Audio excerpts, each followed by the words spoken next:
الله أكبر الله أكبر أشهد أن لا إله إلا الله أشهد أن لا إله إلا الله أشهد أن محمدًا رسول الله أشهد أن محمدًا رسول الله حي على الصلاة حي على الصلاة حي على الفلاح حي على الفلاح الله أكبر الله أكبر لا إله إلا الله أشهد أن لا إله إلا الله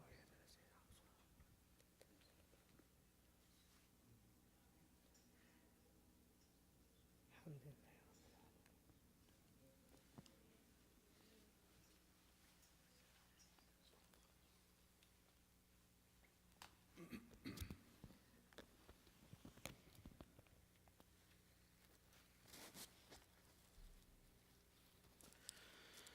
إن الحمد لله نحمده ونستعينه ونستغفره ونؤمن به ونتوكل عليه وأعوذ بالله من شرور أنفسنا ومن سيئات أعمالنا من يهده الله فلا مضل له ومن يضلل فلا هادي له وأشهد أن لا إله إلا الله وحده لا شريك له وأشهد أن محمدًا عبده ورسوله. قال الله تبارك وتعالى في القرآن الكريم بعد أعوذ بالله من الشيطان الرجيم بسم الله الرحمن الرحيم يا أيها الذين آمنوا اتقوا الله حق تقاته ولا تموتن إلا وأنتم مسلمون. وقال عز وجل يا أيها الذين آمنوا اتقوا الله وقولوا قولا سديدا يصلح لكم أعمالكم ويغفر لكم ذنوبكم ومن يطع الله ورسوله فقد فاز فوزا عظيما. أما بعد. All praise belongs to Allah subhanahu wa ta'ala. We thank Him, we glorify Him, and we seek His forgiveness. And I testify to the fact that there's no deity worthy of worship except for Allah subhanahu wa ta'ala and Him alone. And I further bear witness that the Prophet Muhammad Mustafa sallallahu alayhi wasallam is the last and the final messenger whose teachings, whose guidance, whose manners are what we are commanded to follow in order for us to be successful not only in this life, but as well as in the hereafter. Allah subhanahu wa ta'ala says in His holy and majestic book in Surah Ali Imran, ayah 102, O you who have believed, be conscious of Allah as you should be conscious of Him, and do not die except within a state of Islam. And then Allah subhanahu wa ta'ala further says in Surah Al-Ahzab, ayah 70 and 71, O you who have believed, be conscious of Allah and always say a word directed towards truth, so that He may make your conduct, your affairs, your manners, your dealings with other people wholesome and sound. And whomever obeys Allah subhanahu wa ta'ala and His messenger, Allah subhanahu wa ta'ala says, whoever obeys Allah and His messenger has then attained the highest of achievements. Whomever Allah subhanahu wa ta'ala chooses to guide, nobody can misguide that person. And whomever Allah subhanahu wa ta'ala chooses to leave astray, nobody can guide that person. And we ask Allah subhanahu wa ta'ala to make us of those who are rightly guided until the ends of our days. Ameen. With our beloved friend Ramadan having now passed us, it's difficult to not feel a lot of pain in our hearts. And of course, we have this conversation after every Ramadan. After every Ramadan, we talk about how it went by so quickly. That's usually the first thing that people say. And the second thought that people have, which is more internal rather than an external thought that we convey to others, is, man, I wish I had done a little bit more. And I felt like I could have done a little bit more. It's the same thing every single year.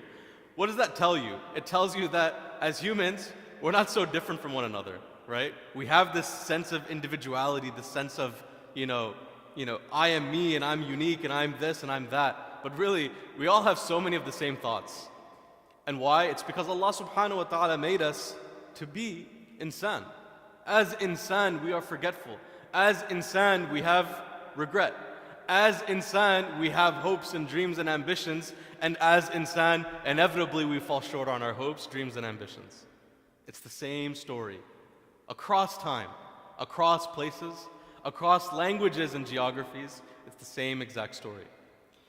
Now, with Ramadan having passed, of course, we also talk about one other aspect, which is, remember all the people that did not make it to this Ramadan, or the people that we lost during Ramadan. How many of us, think that we're going to make it to the next one? Now that we've experienced this one, there's this sense of invincibility that no matter what, I'm gonna experience the next one, so that's why I don't put my all into the one that I just experienced.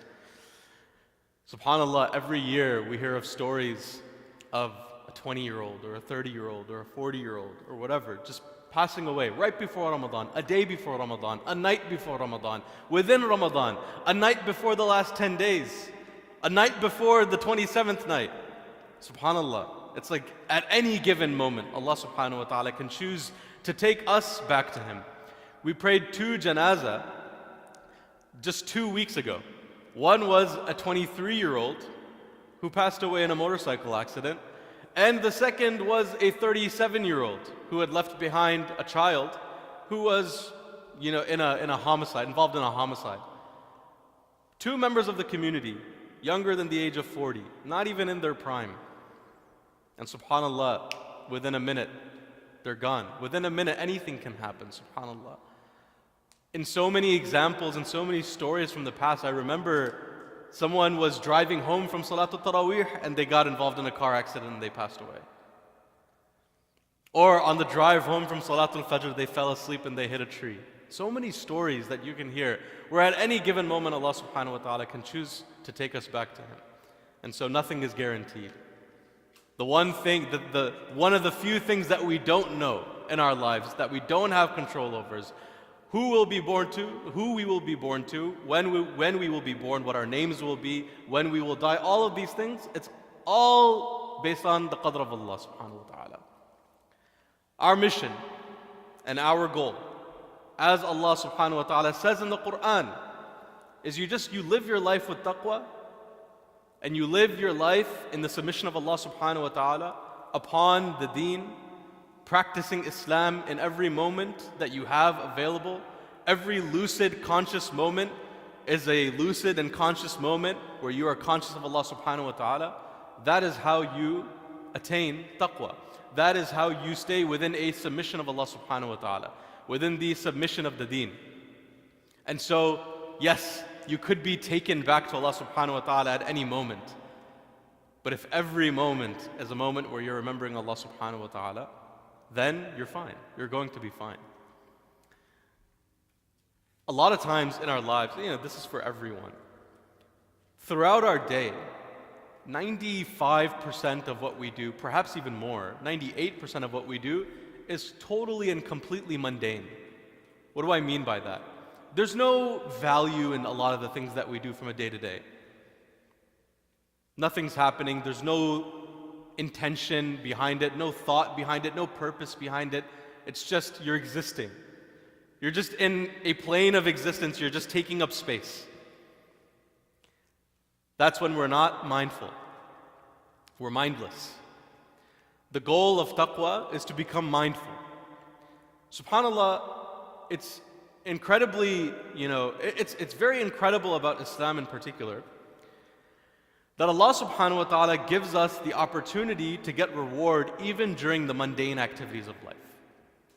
When you're doing the normal, boring things of life, like changing your clothes or putting on your shoes or doing work, when you're going to work or you're going to school, all mundane activities.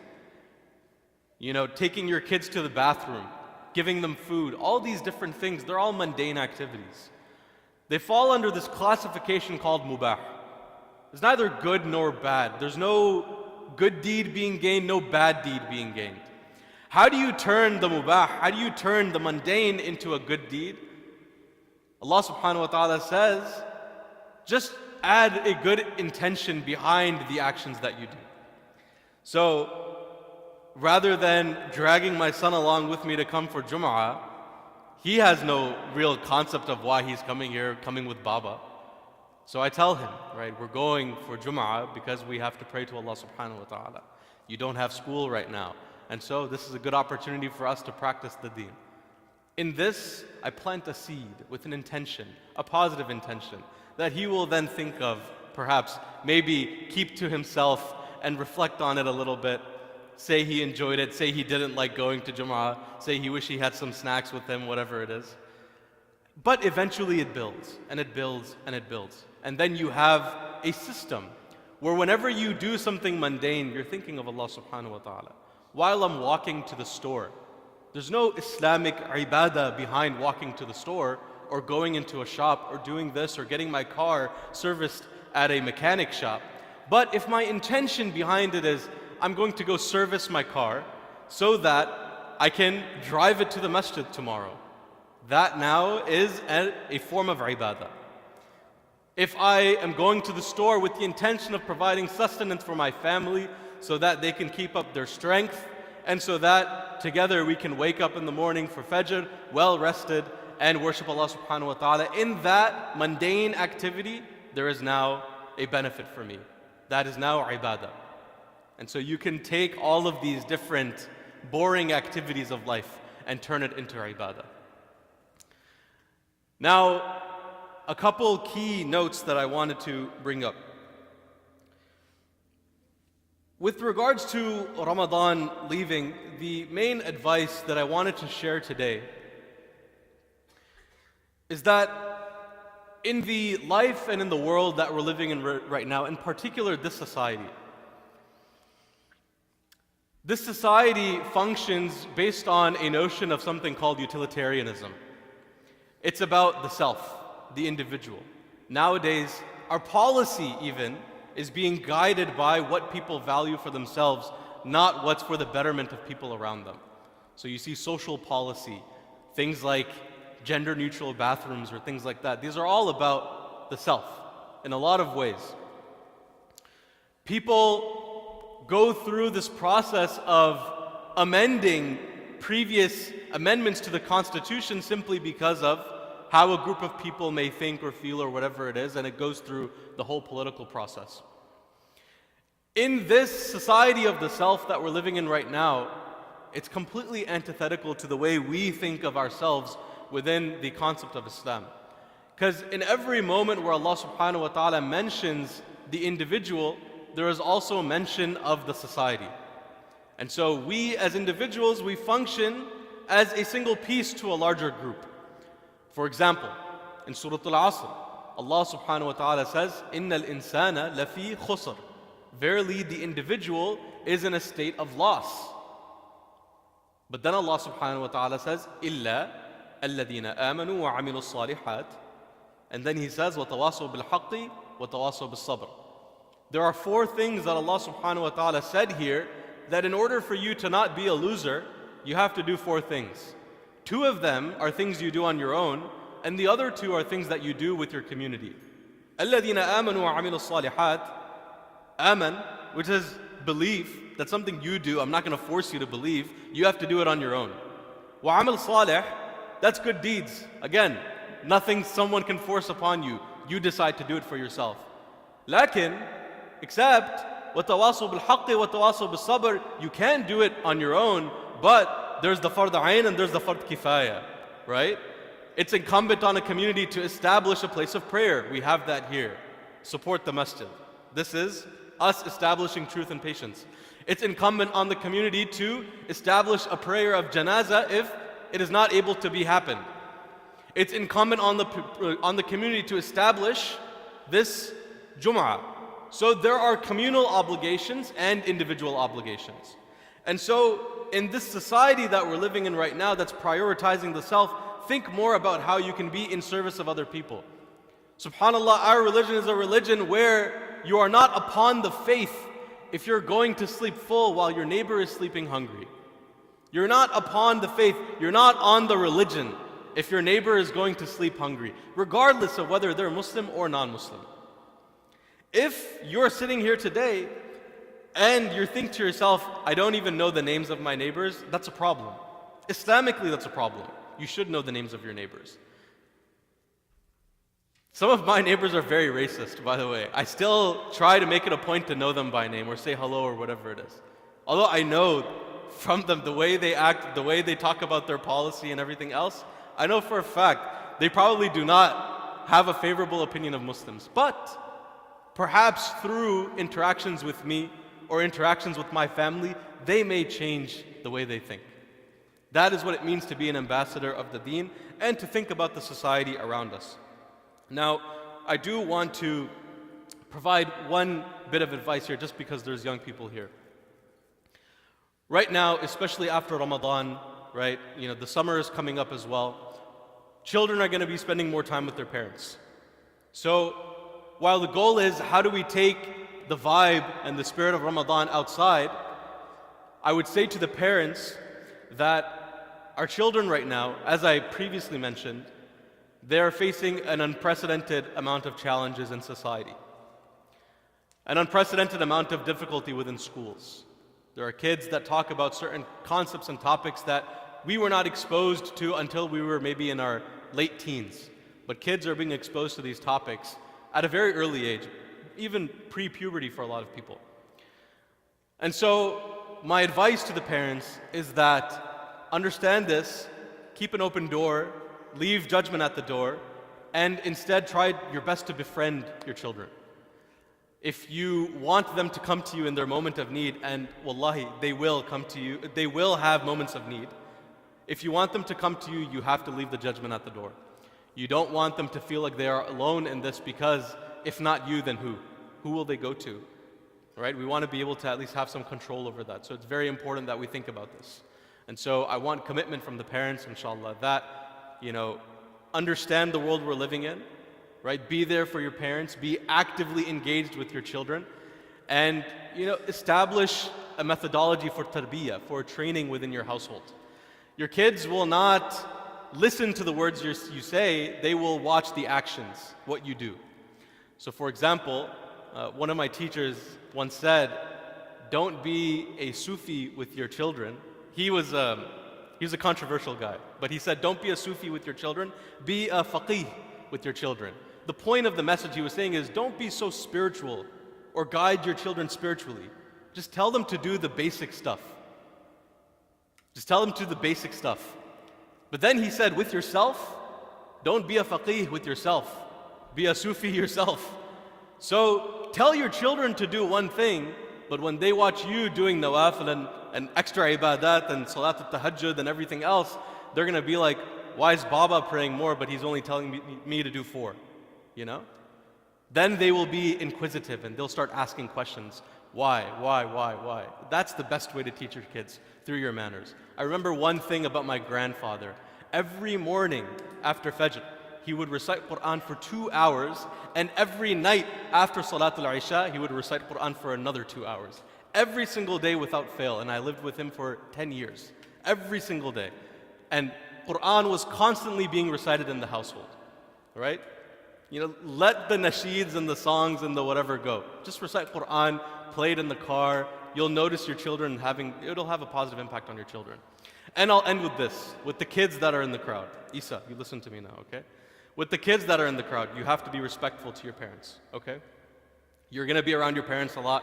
We all get on each other's nerves in the household, right? Especially when, a boy starts to become a man in a home, he starts to feel like he wants to have some control over things. I want to be able to lock my door. I want to wake up at this time. I want to do this at this time. I want to go eat out with my friends, and I want to go do this and that and whatever it is. And all these things are fine.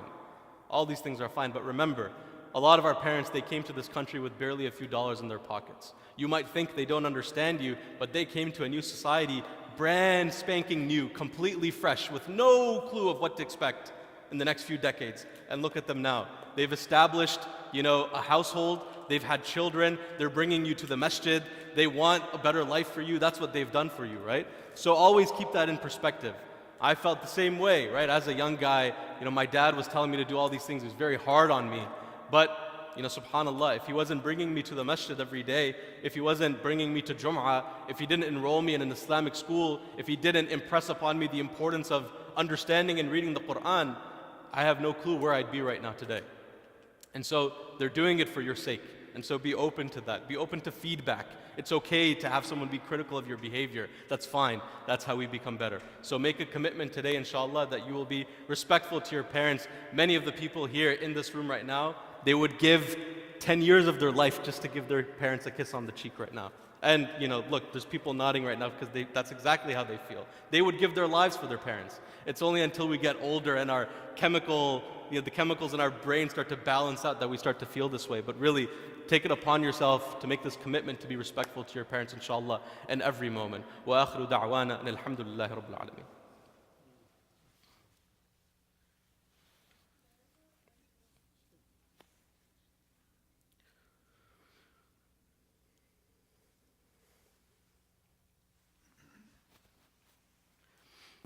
الحمد لله رب العالمين والصلاة والسلام على رسول الكريم اللهم صل على محمد وعلى آل محمد كما صليت على إبراهيم وعلى آل إبراهيم إنك حميد مجيد اللهم بارك على محمد وعلى آل محمد كما باركت على إبراهيم وعلى آل إبراهيم إنك حميد مجيد اللهم اهدنا فيمن هديت وعافنا فيمن عافيت وتولنا فيمن توليت وبارك لنا فيما أعطيت وقنا برحمتك واصرف عنا شر ما قضيت فإنك تقضي بالحق ولا يقضى عليك ولا يذل من واليت ولا يعز من عاديت تبارك ربنا وتعاليت نستغفرك اللهم من جميع الذنوب والخطايا ونتوب إليك اللهم اغفر للمسلمين والمسلمات والمؤمنين والمؤمنات الأحياء منهم والأموات إنك سميع قريب مجيب الدعوات ربنا آتنا في الدنيا حسنة وفي الآخرة حسنة وقنا عذاب النار ربنا هب لنا من أزواجنا وذرياتنا قرة أعين وجعلنا للمتقين إماما ربنا لا تؤاخذنا إن نسينا أو أخطأنا ربنا ولا تحمل علينا إصرا كما حملته على الذين من قبلنا ربنا ولا تحملنا ما لا طاقة لنا به واعف عنا واعف عنا واعف عنا واغفر لنا وارحمنا أنت مولانا فانصرنا على القوم الكافرين اللهم أجرنا من النار اللهم أجرنا من النار اللهم أجرنا من النار اللهم أجرنا من خزي النار ربنا تقبل منا إنك أنت السميع العليم وتب علينا يا مولانا إنك أنت التواب الرحيم اللهم انصر الإسلام والمسلمين في كل مكان اللهم انصر الإسلام والمسلمين في فلسطين اللهم انصر الإسلام والمسلمين في غزة Ya Allah, Ya Rahman, Ya Rahim, we ask you to bless everyone in this gathering, to protect the Muslims and to have mercy on the Muslims all around the world, the Muslims that are struggling in Chechnya and Myanmar and the Uyghurs and the people in Palestine, the people in Kashmir. Ya Allah, we ask you to grant them ease to their situations, to grant them ease from oppression. Ya Allah, we ask you to bless them, to bless their families, bless their children, bless their legacies. Ya Allah, we ask you to help us honor those legacies. Ya Allah, we ask you to make us a force of good in this society so that we can affect the society around the world. Ya Allah, we ask you to help us to be a benefit to those that are in our backyards, to our neighbors, the Muslims around us. Ya Allah, we ask you to help us to institute masajid and other institutions so that we can benefit the society around us. Ameen ya Rabbil Alameen. Wa sallallahu ta'ala ala khayri khalqihi Muhammad wa ala alihi wa ashabi ajma'in bi rahmatika ya arhamar rahimin. Wa aqim as-salah.